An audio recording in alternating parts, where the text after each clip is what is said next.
Ghazali decode நேயர்களுக்கு வணக்கம். இன்னைக்கு ஜூன் 13, 2026.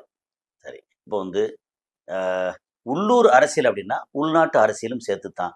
நம்ம பெரும்பாலும் வந்து ஒன்றிய அளவில் இந்திய அளவில் என்ன நடக்குது அப்படிங்கிறத பேசுகிறோம். அடிக்கடி வந்து நம்ம காக்ரோச் ஜனதா பார்ட்டி அது எப்படியெல்லாம் வந்து பிஜேபியோட மனசை சிதறடிச்சிருக்கு, தூங்க விடாமல் பண்ணியிருக்கு அப்படிங்கிறத நிறைய பேசிகிட்டு இருக்கோம்.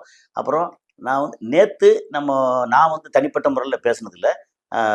ஒரு ஒரு ஒரு மாண்புமிகு மோடியின் மட்டமான அரசியல் அதை பற்றி சொல்லியிருந்தோம். அதுக்கு பின்னூட்டத்துலேயும் அதில் நிறையா கருத்துக்கள்லாம் வந்தது. கொஞ்சம் பேர் ஃபோனில் வேறு மெசேஜில் வேறு சொல்லியிருந்தாங்க. இதெல்லாம் ஓகே தான். அதை தாண்டி இப்போ வந்து இதை பற்றின நமக்கு வந்து எப்படின்னா பிஜேபி, அதுக்கப்புறம் சிஜேபி, அதுக்கப்புறம் கேஜேபி அப்படின்னு எல்லாம் புதுசு புதுசாக அப்படி ஒரு மாதிரி அந்த காக்ரோச் ஜனதா பார்ட்டியை குலைக்கிற விதமாக, டிஸ்டர்ப் பண்ணுற விதமாக வேறு வேறு வந்துக்கிட்டு இருக்கு. இது யாரோட கைங்கரியம் அப்படிங்கிற விஷயத்தெல்லாம் வந்து நம்ம பேச போகிறோம். இன்னைக்கு நம்மளோட அரங்கத்துக்கு தோழர் சகோதரர் சுஃபியான் அவர்கள். ஏன்னா அவர் தான் வந்து உலக செய்தி, உள்ளூர் செய்தி, அதுக்கப்புறம் கொஞ்சம் விட்டா வந்து நம்ம இதில் நீங்கள் தான் பதில் சொல்ல முடியும். இல்லை சொல்லுவோம், பேசுவோம், கலந்து பேச போகிறோம். எல்லாத்தையும் விட நமக்கு வந்து திருமாவளவன் அவர் மேலே வந்து ஒரு தனிப்பட்ட ஒரு அபிமானம் வச்சிருக்கிறாரு. போகிற போக்கில் வந்து அவரையும் லேசாக வந்து கொஞ்சம் சாடிட்டு, ஏன்னா எப்பவுமே அதாவது ஏமரா மன்னன் திருமாவளவன்னா அவர் இடித்துரைக்கிறக்கூடிய பத்திரிகை அப்படின்னு வச்சுக்குவோம். எல்லாத்தையும் சொல்லுவோம், நல்லது கெட்டது எல்லாத்தையும் பேசுவோம். ஸோ அதனால் நம்ம கசாலி டிகோட் நீங்கள் ஒரு பெரிய அறிமுகம் சொன்னீங்க. ஆமாம். இப்போ அந்த செய்தி 2 செய்தி சொன்னீங்க. ஆமா. ஒன்னு காக்ரோச்னு சொன்னீங்க. ஆமா. காக்ரோச் வந்து அபிஜித் திப்கே. அது வந்து தீப்கான பொம்பளை பிள்ளை. ஆமா. தீப்கான ஆம்பளை பையன் வச்சுங்க. கேகா. அவன் சின்ன பையன் தான். 30 வயசு. ஆமா. 30 வயசு யங்ஸ்டர் தான். பட் ரொம்ப ஒரு பெரிய ஒரு tremendous effective on Indian society. ஆமா ஆமா. பண்ணியிருக்காரு. அவங்களுடைய தாய் தந்தைகள்லாம் பயந்துருக்காங்க. பிள்ளைக்கு ஏதாவது பிள்ளைக்கு மட்டும் அவங்களுக்கு சேர்த்து உயிரோட கொளுத்திடுவாங்க. ஏன்னா இவங்க கொளுத்தின ஆட்கள் தானே. எதை எடுத்தாலும் புல்டோசரு கொளுத்துறது. அதாவது அந்த ஏரியால பாத்தீங்க ஒரு விஷயம் நான் செய்தி சொல்றேன், நீங்க 2வது சொல்லி சுருக்கமா சொல்லிடுறேன் ஒரு நிமிஷத்துல. ஓகே. குஜராத்தில் நடந்தது, வதோராவில் நடந்தது, குஜராத்தினுடைய குல்பர்கா சொசைட்டியில் நடந்தது. 2002 படுகொலையில இன்னைக்கு பிஜேபியில இருக்கக்கூடிய முக்கியமான தலைவர்கள் அனைவருமே ஈடுபட்டார்கள். 3 நாட்கள் போலீசாருக்கு தொடவே செய்யக்கூடாத கலவரம் நடக்குனாங்க. அதுக்கப்புறம் அமித்ஷா இருக்காரு பாருங்க, அவரை உத்தரப்பிரதேசத்துக்கு நியமிச்சாங்க, உள்ளே வரக்கூடாது. அன்னைக்கு ஹோம் மினிஸ்டர் சிதம்பரம் இருந்தார். அங்க போய் பாரம்பரியமாக இருந்த முஸ்லிம்களுக்கும் ஜாட்டுகளுக்கும் கலவரத்தை ஆரம்பிச்சு 110 பேர், 45 குழந்தைகள். இப்படி கொஞ்ச நெஞ்சம் இல்லை சார், கொஞ்ச நெஞ்சம் இல்லை. அவர்களுக்கு அந்த தாய் பயப்படுறாங்கன்னா அதுல உண்மை இருக்கு. சொல்லுங்க. இப்ப நான் வந்து கரப்பாம்பூச்சி என்னது, காக்ரோச், அதாவது அதை பத்தி நம்ம பேசிட்டோம். அதுக்கு மேல இன்னொன்னு நம்ம சொன்னீங்களே, கேரட் பார்ட்டியா, கேரட் ஜனதா பார்ட்டி. அப்ப கேரட்னா என்னது? சிஜேபி. ஆமா, கேரட் சிஜேபி. சரி, காக்ரோச்சுக்கு என்ன சி தானே? அது சி தான். BJP, CJP. அத வந்து KJP, carrot Janata party. Given account of carrot Janata party. அதாவது என்ன சொல்றாங்கன்னா, திடீர்னு வந்து சிஜேபி எல்லாம் பேசுறாங்கல்ல, அந்த சிஜேபி வந்து டிஜிட்டலா டிஸ்டர்ப் பண்றதுக்கு வேற என்ன வேணும்? சில வேற என்ன இருக்கு? காக்ரோச், இது கேரட்டு, அதுக்கப்புறம் வந்து கொலம்பியா, கொலம்பியா, அதுக்கப்புறம் சீல கொழும்பு, அப்புறம் சீல என்ன எடுத்து பார்த்தோன்னா வேற சீல கேரட் தான் ஃபர்ஸ்ட். அதுக்கப்புறம் கொழும்பு கொலம்பியாலாம் போட முடியாது. அதான் கேமரூன். அதுக்கப்புறம் வந்து இங்க சீல நாடு வருது. அப்படித்தான் வருது. இப்ப வேற வந்து என்னத்தை போடுறா? காலிஃப்ளவர். அது காலிஃப்ளவர், அங்க காலிஃப்ளவர். Okay, cauliflower. ஓகே. இந்த மாதிரி இதுல இருந்து சீல வந்து போட்டு குக்கும்பர் ஜனதா பார்ட்டி, வெள்ளரிக்காய் ஜனதா பார்ட்டி, ஜனதா கட்சி. அதாவது காக்ரோச்சை விட குக்கும்பர் நல்லா இருக்கு, காலிஃப்ளவர் நல்லா இருக்கு. அப்போ காக்ரோச் வந்து ஒரு மாதிரி கசகசன்னு ஒரு அசிங்கமா இருக்கு அப்படின்னு சொல்லிட்டாங்கல்ல. அமெரிக்கால பயப்படுவாங்க காக்ரோச் தான். அமெரிக்கா இல்ல, பெண்கள் பயப்படுவாங்க. ஆண்களுக்கு சந்தோஷமான விஷயமே காக்ரோச் தான். அப்படியா? ஆமா. பயம் காட்டுறது இல்ல. பெண்கள் வந்து ஆண்களுக்கு பார்த்து பயப்படுறது இல்ல, காக்ரோச் பார்த்தா மட்டும்தான் பயம். அதனால காக்ரோச் வந்து ஆண்களின் தோழன் அப்படி வச்சுக்கோங்க. அது சும்மா ஒரு காமெடி சொல்றது, அது திட்ட போறாங்க.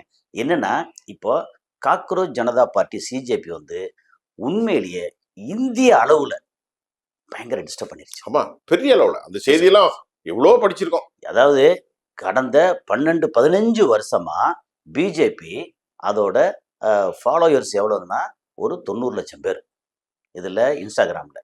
இவங்க ஆரம்பித்து ஒரு வாரம் 2 வாரத்துக்குள்ள 2.5 கோடி பேர். எப்படி வந்துச்சு?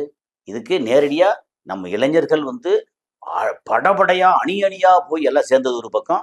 இன்னொன்று அமெரிக்காவில் வந்து அவன் தான் கையில் டூல் வச்சிருக்கானே, ஓகே எல்லாத்தையும் பரப்பி விட்டு நம்ம திறந்தோம்னா காக்ரோச் ஜனதா பார்ட்டி எல்லாம். ஏன்னா இவனை வளர்க்குறது வந்து அமெரிக்காவில் இருக்கக்கூடிய முக்கியமானது அப்படின்னு சொல்லி சொல்கிறாங்க. என்ன சொன்னாலும் பிஜேபி வந்து என்ன யோக்கியமான பார்ட்டியா? எல்லாத்தையும் வந்து இளைஞர்களுக்கு வேலைவாய்ப்பு கிடையாது, டிமானிட்டைசேஷனாக இருக்கட்டும், என்ஐஏன்றது கொண்டு வந்ததாக இருக்கட்டும், அப்புறம் எலெக்ஷன் கமிஷனில் அந்த மாதிரி இதுக்கு இவிஎம் அதை வச்சு வந்து சூறையாடுறதா இருக்கட்டும், ஓட்சோரி சூறையாடுறதா இருக்கட்டும், விலை பேசுறதா இருக்கட்டும், எங்கே போனாலும் வந்து இவர் வந்து ரொம்ப பயங்கரமான மோசமான ஒரு ஊழல் பெருவழி அப்படின்னு சொல்ல வேண்டியது. அவங்க கட்சியில் சேர்ந்த உடனே வாஷிங் மிஷினில் போயிட்டு ஓகே சுத்தபத்தம் ஆயிட்டாரு அப்படின்னு சேர்த்துக்க வேண்டியது. இப்படி ஏகப்பட்ட அநியாயம், அனாச்சாரம், அந்த கலாச்சார சீர்கேடு அப்படின்னு எல்லாத்தையும் பண்ணி முடிச்சு தான் வந்து இந்த இடத்துல பொசிஷன்ல இருந்துகிட்டே இருக்கணும். அப்புறம் ராமர் கோவில் கட்டியாச்சு, கட்டியாச்சு, முடிச்சு ராமரை தூக்கி ஓரமா போட்டாங்க. இப்ப ராமர் கிடையாது, ராமர் கோயிலுக்கு எவனும் போறதில்லை, ஒழுகுது. அங்க பார்த்தா ஏகப்பட்ட பிரச்சனை. அது இவங்க என்ன நினைச்சாங்கன்னா தாஜ்மஹால் மாதிரி கொண்டு வந்து நம்ம பரபரப்பா இருப்பதான் பார்த்தாங்க. கட்டுனா நமக்கு ஓட்டுலும் பாருங்க, கட்டின உடனே அந்த ஊர்லயே தோத்து போட்டாங்க. அந்த இதுலயே ஒரு 6 இதுல ஒரு பார்லிமெண்ட் 6 தொகுதி இருக்கு இல்லையா, 6லயும் தோத்தாங்க, 5லயும் 6ல தோத்துட்டாங்க. அது மாதிரி எல்லாம் இப்ப ராமரத்துக்கு ஓரமா போட்டாங்க. இப்ப வேற என்ன, எங்க கிருஷ்ணா மதுரா அதெல்லாம் வராது. ஏன்னா ராமர் அளவுக்கு வந்து எஃபெக்ட் கிடையாது, வேற எதுவும் பெருசா வராது. அது போக ஜான்வாபின்னு மக்களுக்கு தெரியுது சார், எல்லாருக்கும் தெரியும். பெரிய ஃப்ராடுத்தனம் பண்ற கையேறு நிலை. இன்னைக்கு பாருங்களேன், வேற ஒண்ணும் வேணாம் சார். தமிழ்நாட்டுல இப்ப திருப்பரங்குன்றம்னு தூக்கிட்டு தெரியலாம். ஆமா, ஏன்னா திருப்பரங்குன்றத்துல சிக்கந்தர் பாஷா மலையோ எவன் பாஷா மலையோ அவன் 2 பேரும் மாமா மச்சானா இருக்கான். மாப்பிள்ள வாடா. அங்க மதுரை ஏரியால பாத்தீங்கன்னா முஸ்லீமும் கல்லர்களும் அவ்வளோ நெருக்கமா இருக்காங்க. தலித்துகளும் எல்லாம் மறவர்கள் இருக்காங்க, தேவேந்திர குல வேளாளர்கள் இருக்கிறாங்க, நாயுடுகள் இருக்காங்க, இஸ்லாமியர்கள் இருக்காங்க, நாடா கிறிஸ்தவர்கள் இருக்காங்க, அங்க கிறிஸ்தவ மக்கள் இருக்காங்க. எல்லாரும் மாப்பிள்ள மச்சான். அதனால மாப்பிள்ள மச்சான்னா ஒரே சமூகம் தானே. தூண்டி விட்டு கொஞ்ச நாளா இப்போ இவங்க எல்லாம் எறும்பூர கல்லுந்தின்னு சொல்லுவாங்கல்ல, அது மாதிரி தூண்டி விட்டு ஒரு மாதிரி. ஆனா நம்ம தமிழ்நாட்டுல ரொம்ப பெருசா ஆகிறதுக்கு வாய்ப்பு இல்லை. ஆனா நம்ம அரசு வந்து ஸ்ட்ராங்கா கையாளலைன்னா அங்கேயும் பிரச்சனை வரும், கொண்டு வந்து சேர்ப்பாங்க. அந்த இருக்காரு இல்லையா, எச்சராஜா, அவர் மாதிரி ஆட்களை வச்சு எல்லாம் நடக்கும். அவர்தான் வாயை திறந்தாரு ஜோசப். இப்ப ஜோசப்பே சிஎம் ஆயிட்டார், முடிஞ்சு போச்சு. ஸோ இந்த மாதிரி ஆச்சா. இப்போ வந்து இந்த காக்ரோச் வந்து பண்ணியிருக்க அந்த சலசலப்புல இவனை வந்து திசை திருப்புக்கு என்னதான் பண்றதுன்னு சொல்லிட்டு பிஜேபி அந்த பெரிய டீம் இருக்காங்கல்ல, அவங்க என்ன பண்ணாங்க, இன்னொரு உண்டு பண்ணு அப்படின்னா கேரட். சிஜேபின்னா காக்ரோச் அடிக்கும் போது சிஜேபி இது வந்துடும். எதை எடுத்தாலும் சிஜேபி கேரட். இதை வந்து கேரட்டை நிறைய ஒரு 1 கோடி ஐடி கொண்டு வந்து ஐடிவிங்களை என்ன பண்ணுவாங்க, புது ஐடியா கொண்டு வந்து அந்த ஐடியில சிஜேபினா காக்ரோச் என்னது கேரட் ஜனதா பார்ட்டி. ஏன்னா எல்லாரும் அத வந்து சர்ச் பண்ணும்போது ஆமா சிஜேபி அடிச்சா இது வந்துடும், இது வரணும். ஆனா இன்னொன்னு அதை படிக்கும்போது மோடி புகழாரம் சூட்டணும்னு ஸ்கிப் ஆயிரும். அது கரெக்ட். ஆனா ஸ்கிப் ஆகும். அதை பத்தி இன்ஃபர்மேட்டிவா வர்றதுக்கு இடைஞ்சல் செய்யற மாதிரி இது பண்ற இடைஞ்சல். அப்ப என்னன்னா காக்ரோச் பத்தி நம்ம படிக்க விடாம ரீச் பண்ணாம இப்ப புதுசா ஒண்ணு வந்திருக்கு. அப்போ கேரட் ஜனதா பார்ட்டி. ஓகே, இப்போ இவங்க எல்லா வேலையும் பார்ப்பாங்க, அதையும் மீறி ஆனாலும் கண்டுபிடிச்சு எடுத்துருவாங்க. மக்கள் மனசுல பிஜேபி வந்து கேவலமான பொசிஷன்ல இருக்காங்கன்னு அர்த்தம். அப்படி இல்லை. இன்றும் கூட வட இந்திய சமூகம் வெறிப்பிடித்தவர்களாக மாறி இருக்கிறாங்க. வட இந்திய சமூகம் வெறிப்பிடித்தவர்களாக மாறி இருக்கிறாங்க. தப்பா நீ சொல்றீங்க. ஏன்னு கேட்டீங்கன்னா என்ன கேளுங்க. ஏன்னு சொன்னா இந்த 10 வருஷத்துல 12 வருஷத்துல ஒரு எக்கனாமிஸ்டா நான் ஒரு 10,000 நிகழ்ச்சியை நடத்திருக்கேன். அதுல யூடியூப் இல்லாம இணைய இதுல மட்டும் ஒரு 4,000 கிட்ட நடத்திருக்கேன். 4,000மோ ஒரு 5,000மோ அப்படி இருக்கணும். நம்ம கரெக்டா என்றது. இந்திய பொருளாதாரத்துல இந்த 11 வருஷம் என்ன நடந்துச்சுன்னு ஒரு யோசனை பண்ணி பார்த்தோம். ஷார்ட்டா சொல்லிடுறேன். இந்த 11 வருஷம் நீங்க டிமானிட்டைசேஷன் கொண்டு வந்தீங்களே, என்ன மாறுதல் நடந்துச்சு? ஒண்ணும் நடக்கல. ஒரே ஒரு மாறுதல் நடந்துச்சு.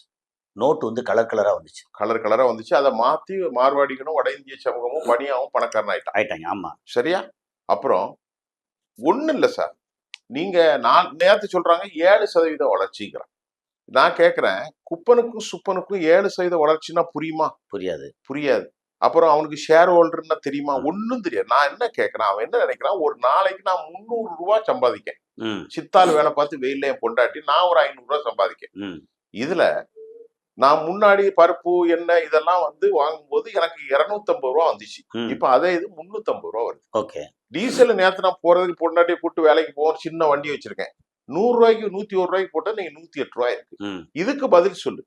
பருப்பு விலைக்கு பதில் சொல்லு, அரிசி விலைக்கு பதில் சொல்லு, பசல விலைக்கு பதில் சொல்லு, யூரியாவுக்கு பதில் சொல்லு, பெட்ரோலுக்கு பதில் சொல்லு, டீசலுக்கு பதில் சொல்லு, எலக்ட்ரானிக்ஸ் கூட்ஸுக்கு பதில் சொல்லு, ஃபேஸ்டுக்கு பதில் சொல்லுன்னா அதுக்கெல்லாம் பதில் சொல்றது இல்ல. நாங்க 7% வளர்ச்சி, 8% வளர்ச்சி இப்படி ஆச்சு. அந்த வளர்ச்சி வந்து என்னன்னா இதே ஒரு ஃபேக்குங்கிறான். IMF ஃபேக் தான். புய். ஆனா வளர்ச்சி எதுல தெரியுமா? அதாவது இன்க்ளூசிவ் குரோத்னு ஒன்று இருக்கு. ஓகே, தனி மனித குரோத் இருக்கு. இந்த மொத்த இந்தியாவோட மொத்த வளர்ச்சி சார் இன்க்ளூசிவ் குரோத்ல அம்பானி ஆதானி எல்லாம் வருவாங்க சார். இல்ல டாடா வருவாங்க. இல்ல இன்க்ளூசிவ் குரோத்ல நீங்க நானும் சேர்ந்து வருவோம், எல்லாரும் வரும். ஆனா அவங்க சொல்ற குரோத் இருக்கு இல்லையா, அதுல பனியாஸ் மட்டும்தான். இப்போ இந்தியால வந்து 2% மக்கள் தான் வந்து பெரிய அளவுக்கு வளர்ந்துருக்காங்க. மீதம் ஒரு 10% மக்கள் வந்து ஏதோ கொஞ்சம் பரவாயில்ல. இவ்வளவு பிரச்சனை இருக்கு பாருங்க. ஆதானி ஷேர உள்ள அடிச்சு பாருங்க. நேத்து ராத்திரி பாக்குறேன், நானே என் பையனும் ஏறிக்கிட்டே இருக்கு. அவன் கேக்குறான் என்கிட்ட, அவன் அமெரிக்கன் கம்பெனில ஒர்க் பண்ணிட்டு இருக்கான். இன்னைக்கு இங்கிலாந்து கம்பெனிக்கு ஒண்ணு இன்னைக்கு காலைல தான் பேசினான். ஓகே பண்ணிட்டான் அவன் இங்கிலாந்துக்கு போறது. அவன் சொல்றான் எப்படி இது ஏறுது அப்படின்னு கேக்குறான். எல்லாம் ஃபேக்கா நிறைய ஷெல் கம்பெனி வச்சு இதை வச்சு எல்லாம் பண்ணி. இப்போ அமெரிக்காவோட இதை யோசிச்சு பாருங்க, எப்படி ஏற தெரியுமா? அதானி ஷேர ஆதானியே வாங்குவோம். ஆமா, அவங்க அண்ணன் அது மூலமா வச்சு இதுல வந்து செஷல்ஸ் எல்லாம் வச்சு அது பெருசா நடந்துச்சு இல்ல, அவங்களே வாங்குறது. ஹிண்டன்பர்க் சொன்னான். இப்ப என்ன ஆகி போச்சு அப்படின்னா, செயற்கையாக ஏற்படுத்தப்பட்ட டிமாண்ட். இது 2000 கோடி ரூபாய், உதாரணத்துக்கு 2000 கோடி ரூபாய் அமெரிக்கால கலெக்ட் பண்றான். இந்த மாதிரி எனக்கு வேணும்னு சொல்லி யாரு, அதானியை சகோதர வச்சு கலெக்ட் பண்றான். பண்ணிட்டு 500 கோடி ரூபாய் அங்கேயே லஞ்சம் கொடுக்குறான். முடிஞ்சது. அதை கண்டுபிடிச்சு என்ன பண்ணிட்டாங்க, ஏன் காசு எடுத்து எங்களுக்கே லஞ்சம் கொடுத்து எல்லாம் பண்ணுவியா அப்படின்னு எடுத்து பிடி வாரண்ட் போடுறாங்க, அரெஸ்ட் வாரண்ட். அதுக்கப்புறம் நான் வந்து $10 பில்லியன் வந்து நான் அங்க இன்வெஸ்ட் பண்றேன் அப்படின்னா ஓகே, அரெஸ்ட் பண்ண வேண்டாம். அப்போ அந்த படத்துல வந்து ஒரு படத்துல விவேக் சொன்ன மாதிரி தான், விவேக் படத்துல சொன்ன மாதிரி எப்படின்னா, இந்த மாதிரி நம்ம ரேப் பண்றதுக்கு கற்பழிக்கிறதுக்கு நான் 2000 ரூபா ஃபைன் கட்டுறேன். அப்போ நீ ஒவ்வொரு முறையும் கற்பழிச்சு ஃபைன் கட்டுறியா? இல்ல இப்ப நான் கட்ட போற ஃபைன் அடுத்து நான் கற்பழிக்க போறதுக்கு. அப்ப இந்த மாதிரி நீ என்ன வேணாலும் பண்ணிக்க, கை பிடிச்சதுக்கு என்ன வேணாலும் பண்ணிக்க. இன்னைக்கு வந்து காக்ரோச் பத்தி பேசணும். இது அதான் இவங்க காக்ரோச் பேசும்போது இவங்களோட வண்டவாளம் பூரா வருது. இல்ல, காக்ரோச்சுக்கு மாற்றமாக காக்ரோச் ஒரு டிராஸ்டிக் எஃபெக்ட் ஏற்படுத்தியிருக்கிறாங்க கேரட் ஜனதா பார்ட்டி. ஆமா, காக்ரோச் என்பது CJK, கேரட் என்பது CJP. Sorry, Janata party. CJP. அப்ப CJP சர்ச் பண்ணா இந்த CJP அதான் இதை வந்து கொண்டு வந்திருக்காங்க. ஆனா கொண்டு வந்தால் நம்ம மக்களுக்கு தெரியும் அப்படின்னா காக்ரோச். ஒரு சின்ன கேள்வி. ஓகே, காக்ரோச்சினுடைய கண்டென்ட்டை மட்டும் சொல்லுங்க ஒரே ஒரு வார்த்தையில. காக்ரோச்சை நம்ம நிறைய பேசியிருக்கோம். ஓகே, அது வந்து எந்த செய்தியை உணர்ச்சி? காக்ரோச்ங்கிறது என்னன்னா, நீங்க ஃபுல்லா படிச்சீங்க, நானும் படிச்சேன். ஆனா நீங்க சொல்லுங்க, நான் சொல்றதை விட. அதான் என்னன்னா, காக்ரோச் அப்படிங்கிறது வந்து உலகம் முடிவு அப்படின்னா எல்லா உயிர்களும் போயிடும், கடைசி உயிரா இருக்குது காக்ரோச் மட்டும்தான் இருக்கும். உலகத்தின் முடிவுன்னு அல்ல. இது சயின்ஸ். இன்னொன்னு வந்து காக்ரோச் இல்லாத இடமே உலகத்தில் இல்லை. எல்லா இடத்துலயும் இருக்கு. ஏன்னா இங்கிலாந்துல பாம்பு கிடையாது, குளிர் பிரதேசம். இங்கிலாந்துல பாம்பு கிடையாது. இருக்காது. குளிர் பிரதேசத்துல பாம்பு குளிர்ல செத்து போயிடும். குளிர் பிரதேசத்துல பாம்பு கிடையாது. ஓகே, ரொம்ப குளிர்ல கொசு கிடையாது சில இடங்கள்ல. ஓகே, சில இடங்கள்ல ஈ கிடையாது, சில இடங்கள்ல காகம் வந்து உலகம் போற எல்லாம் இருக்கும், சில இடங்கள்ல புறா கிடையாது. ஓகே, இந்த மாதிரி சில இடங்கள்ல இந்தந்த உயிரினங்கள் இருக்கும், இந்த உயிரினங்கள் இருக்காது அப்படின்னு இருக்குல்ல. காக்ரோச் எல்லா இடத்துலயும் இருக்கும். அது குளிர்லயும் இருக்கும், வெயில் எல்லாத்துக்கும். குளிர், எக்ஸ்ட்ரீம் குளிர் இருக்கும், வெயில் எல்லாத்தையும். இந்தியால எல்லாம் இருக்கு. இந்தியால எல்லாமே இருக்கு. குளிரும் இருக்கு, மழை வாசம் குளிர் இருக்கு, வெயில் இருக்கு, பாம்பு இருக்கு, பள்ளி இருக்கு, எல்லாமே. இந்தியா மாதிரி இந்த சகல விதமான சீதோஷ நிலை இருக்குல்ல, அது வந்து இந்தியா வந்து உலகத்திலேயே பெஸ்ட் நிலப்பரப்பு. நம்ம வந்து அரசியல் விட்டுருங்க, அனைவரும் வாழ்வது. என்னன்னா குறிஞ்சி, முல்லை, மருதம், நெய்தல், வாழை இருக்கு. இப்ப அந்த காக்ரோச்ல என்ன சொல்லுது? காக்ரோச் வந்து கசகச எல்லா இடமும் இருக்கு இல்லையா. இந்த இளைஞர்களை காக்ரோச் அப்படின்னு சொல்லியாச்சுன்னா காக்ரோச் என்ன பண்ணுது, என்னடா என்னை பத்தி உங்க இந்திய இளைஞர்களை நீ வந்து ஒரு சுப்ரீம் கோர்ட்டு ஜட்ஜி இப்படி சொல்ல போச்சா அப்படின்னு சொல்லி அடிச்ச அடியில இன்னைக்கு காக்ரோச் வந்து அசிங்கமா அருவருப்பா இருந்த காக்ரோச் வந்து நமக்கு அரவணைக்கக்கூடிய அளவுக்கு நெருக்கமா வந்துருச்சு. காக்ரோச்னா நமக்கு இப்போ மனசுல அருவருப்பு வரலையே, வரல. அது பெண்களுக்கு பிடிக்குது காக்ரோச். இப்போ பொதுவா என்னன்னா காக்ரோச் மீசி அப்படியே வச்சுக்கிட்டு ஒரு மாதிரி வரும் தெரியுமா. காக்ரோச் பார்த்தோன்னே அப்படின்னு கத்துவாங்க. அது வந்து இல்லாம காக்ரோச்சா ஓகே ஓகே. அதாவது எப்போ வந்து பேயை பார்த்து பயந்துகிட்டு இருந்த போது ராகவா லாரன்ஸ் வந்து பேயை வந்து காமெடியா கொண்டு சேர்த்த உடனே பேய் வந்து ஃப்ரெண்ட் ஆயிட்டாங்க. சின்ன பிள்ளைகளுக்கு மக்கள் அது மாதிரி காக்ரோச் வந்து அருவருப்பு அசிங்கமா இருந்தது. இந்த ஹிட் அடிப்பாங்க இல்லையா, இது என் வீடு அப்படின்னு சொல்லிட்டு அடிப்பாங்கல்ல, காக்ரோச்சா சரி பரவாயில்ல ஏதோ அது ஜனதா பார்ட்டியில வந்திருப்பாங்க போல இருக்கு அப்படின்ற மாதிரி காக்ரோச் மேல மக்களுக்கு இருந்த அருவருப்பு அசூயை எல்லாம் மாறி காக்ரோச் நமக்கு தேவையான நண்பன் அப்படின்ற ஃபீலிங்கை வந்து கடந்த ஒரு மாசத்துல கொண்டு வந்துட்டாங்களே. அப்போ இந்த டிஜிட்டல் மீடியாவோட பவர் இருக்கு பாத்தீங்கல்ல, நினைச்சா என்ன வேணாலும் எப்படியும் செய்ய முடியும். நீ வந்து காக்ரோச்சை தப்பா பேசுனா காக்ரோச் மக்களுக்கு நண்பன். இதனால காக்ரோச்சினுடைய அதாவது ஆளும் அரசாங்கத்தை பத்தி கொஞ்சம் ஆட்டம் கண்டுச்சு. இப்ப இத what kind of the impact on such as percentage? ரொம்ப சிம்பிள். இல்ல எவ்வளவு எத்தனை சதவீதம்? இப்ப காக்ரோச் இம்பாக்டா ஒரு குறிப்பிட்ட லெட் மீ நோ சம்திங். அதாவது காக்ரோச் இம்பாக்ட் வந்து யார்கிட்ட அதிகமா வந்திருக்கு அப்படின்னா பெரும்பாலும் இளைஞர்கள்ட்ட. யூத் இந்தியால ஓட்டு போடுற இளைஞர்கள் சதவீதம் குறைஞ்சபட்சம் 25%. 25%. அதுதான் நிர்ணயிப்பேன். முக்கியமான விஷயம். ஏன்னா அந்த இளைஞர்கள் வந்து வீட்டுல இடங்கள்ல எல்லா இடங்களையும் இன்ஃபுளுன்ஸ் பண்றவங்க. தமிழ்நாட்டில் நடந்திருக்குல்ல, 40 வயசுக்கு மேல என்ன செய்வாங்கன்னா ஒரு புதுசா ஒரு விஷயத்த சொன்னோம் அப்படின்னு சொல்லியாச்சுன்னா அவங்க வந்து ஏத்துக்கிறதுக்கு தயக்கம் காட்டுவாங்க. யங்ஸ்டர்ஸ் இருக்காங்கல்ல, புதுசா ஒரு சொன்னா சூப்பரா இருக்கே அப்படின்னு ட்ரை பண்ணி பார்க்கக்கூடிய மனசு வந்து எல்லாம் இளைஞர்கள் வந்து எப்பவுமே மாற்றம் கொண்டு வர்ற சக்தி வந்து இளைஞர்கள். மாற்றம் ஒன்றே மாறாது. ஆமா, அந்த மாற்றம் அவர்கள்ட்ட வந்து ஏதாவது புதுசா வந்துச்சுன்னா டக்குன்னு ஏத்துக்கிடுவாங்க. ஓகே, ஏத்துக்கிட்டு அதை வந்து ஃபாலோ பண்றதுக்கான மாற்றம் இருக்குல்ல, அதை ஈஸியா ஏத்துக்கிற மனப்பக்குவம் வந்து இளைஞர்கள். உலகத்துல ப்ரொடக்ஷன் ஃபுல்லாவே அவர்களை தான் டார்கெட். ஆமா, செல்போனா இருந்தாலும் சரி, எதுவும் இருந்தாலும் நம்ம ஒரு போனை 10 வருஷம் இருக்கும். ஆமா, அவன் 10 நாள் கூட வைக்க மாட்டான். வந்து ஒரு மாசம் ஆச்சு 2 மாசம் நேரம் மாறுதா டக்குன்னு மாத்திடும். அப்ப இளைஞர்கள் வந்து உண்மையிலேயே உலகத்தின் முக்கிய டார்கெட். வேலை வாங்கணும்னாலும் சரி, விற்கணும்னாலும் சரி, அல்லது மாற்றம் கொண்டு வரணும் எதுவாக இருந்தாலும் இளைஞர்கள் தான் டார்கெட். அந்த இளைஞர்கள் டார்கெட்டு எதிர்பார்க்காம தானா ஒண்ணு கூடிச்சு. அதுக்கு காரணம் பிஜேபி தான். ஏன் தெரியுமா?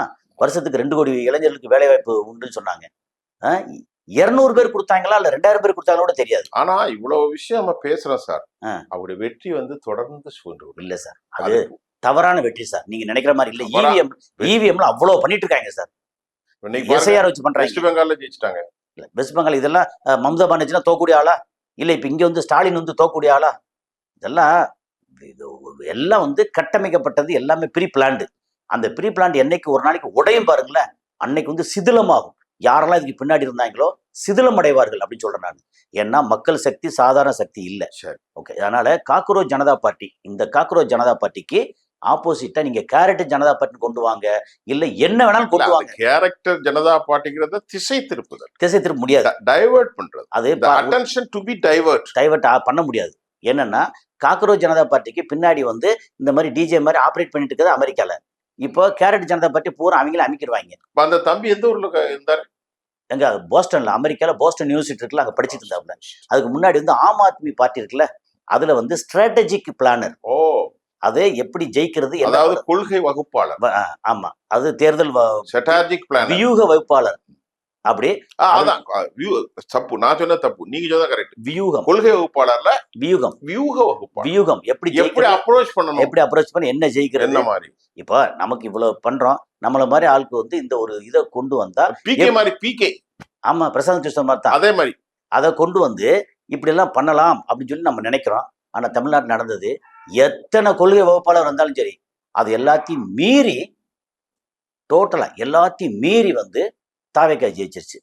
அதுக்கு காரணம் வந்து தாவேக்கா மேல இவங்க காட்டின அலட்சியம். இல்ல அது இல்ல, நீங்க சொன்னதான் இல்ல, அதுவும் வந்திருக்கு. இளைஞர்களின் புரட்சி. இளைஞர்கள் அதான் இவங்க பார்த்து இவங்க மேல வந்து வெறுத்துட்டான். ஆமா, அது நம்ம ஏற்கனவே இதே வெறுப்பு வரும் காக்ரோச் பார்ட்டிக்கு மேல, பிஜேபிக்கு மேல வரும். இப்ப தமிழ்நாட்டுல வந்தது திராவிட கட்சிகள் மீது. திராவிட கட்சிகள் வந்து என்ன வெளியில பூசி மெழுகி கீழே அண்டர்ல வந்து எல்லாம் வந்து புறையோடி போய் கிடைச்சுல்ல, அதை இன்னும் வந்து திமுகவோ உணர்ந்த மாதிரி தெரியல எனக்கு. இன்னும் இப்பதான் ஆச்சு, ஒரு மாசம் ஆச்சு, இப்ப கூட அவங்க உணர்ந்த தெரியல எனக்கு. காரணம் சொல்லுங்க அப்படின்ட்டு ஏற்கனவே அவங்க கூட இருக்காங்கல்ல, அவங்க மட்டும் கேட்கறாங்க. அப்போ திமுக உண்மையிலேயே தன்னுடைய வீழ்ச்சிக்கு காரணம் என்ன அப்படின்னா நம்மள மாதிரி ஆள்கிட்ட கேட்கணும். சரி, எனிவே, ஸோ இதுதான் இன்னைக்கு வந்து நம்ம, இது ரொம்ப சிம்பிளான விஷயம்தான். BJP versus CJP versus CJP. Bharatiya Janata party versus cockroach Janata party versus என்னது கேரட் ஜனதா பார்ட்டி. சரி. எதுவா இருந்தாலும் பிஜேபி வந்து ஆடி போய் கிடக்கு காக்ரோச்னால. சிஜேபி வந்து ட்ரை பண்ணுது, முடியாது அப்படிங்கறதா நிதர்சனம். இன்னைக்கு வந்து நம்ம இவ்வளவுதான் நம்ம பேச போறது. நன்றி. ரொம்ப சரி, சிறப்பா பேசிக்கோ. நம்ம தொடர்ந்து பேசுவோம். தொடர்ந்து இதோட நம்ம நிக்க போறது இல்லையே. ஒவ்வொரு செய்திகளையும் பரிணாமங்களை, ஒரு செய்தி வந்து அனலிட்டிக்கல் அனாலிசிஸ். செய்தி வந்து வாசிக்கிறது, செய்தி வாசிப்பான், அது செய்தி இல்ல. ஆனா இது வந்து அனலிட்டிக்கல் செய்தி சேனல்ல வந்து அவங்க வந்து சொல்லுவாங்க. சரி, இப்ப நம்ம நேயர்களுக்கு பட் நம்ம வந்து ஒரு ஸ்டாண்டிங்கா இருக்கிறாள். ஆமா, எந்த கட்சி எந்த மதம்லாம் கிடையாது. தப்பு செஞ்சா தப்புதான், ரைட்னா ரைட் பாராட்டுவோம்.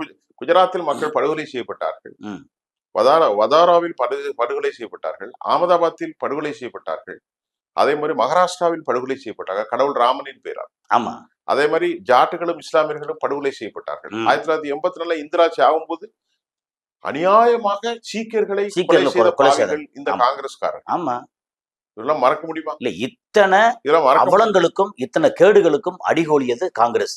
இவங்க வந்து ஈர்க்கு பிடிச்சிட்டேன். அதனால இன்னைக்கு காங்கிரஸ் மண்ணா போயிடுச்சு. எல்லாமே மாற்றத்துக்கு உட்பட்டது அப்படிங்கிறதா. சோ நம்ம அடுத்தடுத்து இதுல நம்ம பேசுவோம். நன்றி சார். நன்றி சார்.